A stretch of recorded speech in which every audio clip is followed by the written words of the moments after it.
In the latest developments in the South China Sea in recent days, China has accused the United States of having ulterior motives in sending 2 attacking aircraft carriers to the disputed South China Sea.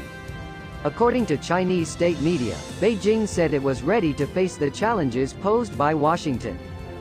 Wang Yunfei, a retired naval officer of the People's Liberation Army (PLA), said China was ready to fight the threat posed by the U.S. China has several times experienced the threat posed by the U.S. at sea with the deployment of several aircraft carriers.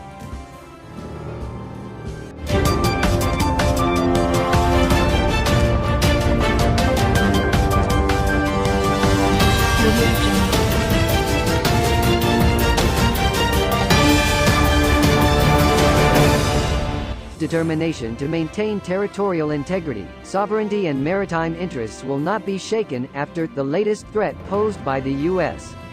The Chinese military is ready and will deal with threats easily. Military analysts are saying that Beijing has full control over the situation. China has a wide choice of anti-aircraft carriers such as DF-21D missiles and DF-26 aircraft carrier, the newspaper said, citing analysts. The South China Sea is completely within the reach of the PLA. Any U.S. aircraft carrier movement in the region is PLA's pleasure. Wang said China had conducted exercises with ballistic missiles, air-to-ship missiles and anti-ship missiles for the past year in the central region of the South China Sea to prepare for attacks on aircraft carriers from foreign countries. Wang added that the latest U.S. military training in the area would provide a real-life target for the PLA Navy to test its capabilities. He added that China could do another round of exercises at South China Sea. The U.S. has sent 2 aircraft carriers, USS Ronald Reagan and USS Nimitz, to disputed waters for military training starting on Saturday. This was in conjunction with similar exercises conducted by China in the region. This exercise is one of the largest exercises of the U.S. Navy in recent years. On the other hand, it is very rare that major U.S. and Chinese military exercises are carried out at the same time.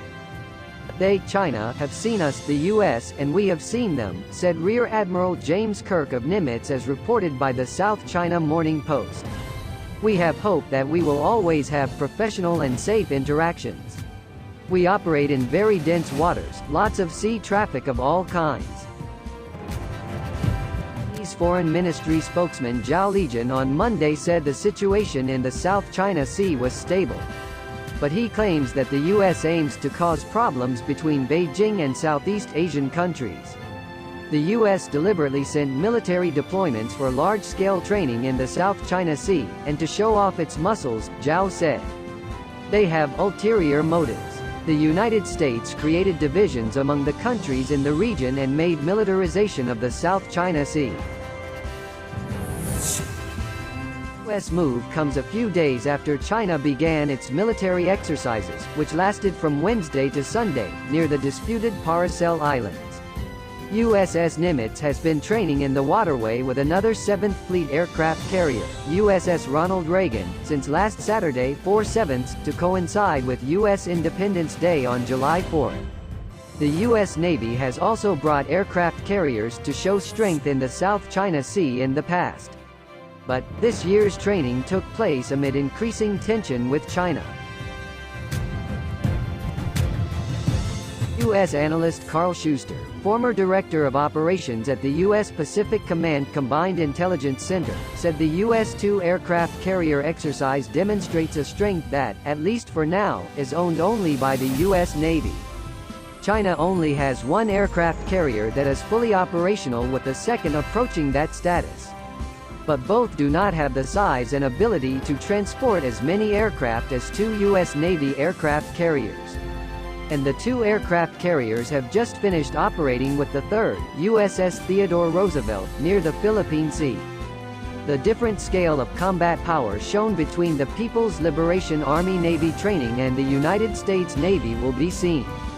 It sends both military and geopolitical signals to China and the region, Schuster said.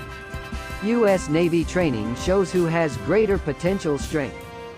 noted that operating 2 aircraft carriers in the South China Sea could be a more complex operation by having 3 ships in the Philippine Sea. The Philippine Sea is an open ocean, while the South China Sea is filled with competing claims of air and sea space. Adding to the complexity, the U.S. is adding to its firepower in current training with B-52 bombers flying in warplanes from aircraft carriers. The bomber flew 28 hours non-stop from his headquarters in Louisiana to participate in training, demonstrating the ability of the U.S. Air Force to move assets quickly to world hotspots. This kind of attack shows our ability to reach from home stations, fly anywhere in the world and carry out the mission, quickly regenerate from advanced operations bases and resume operations, said Lieutenant Colonel Christopher Duff, commander of the 96th Bomb Squadron, said in a statement.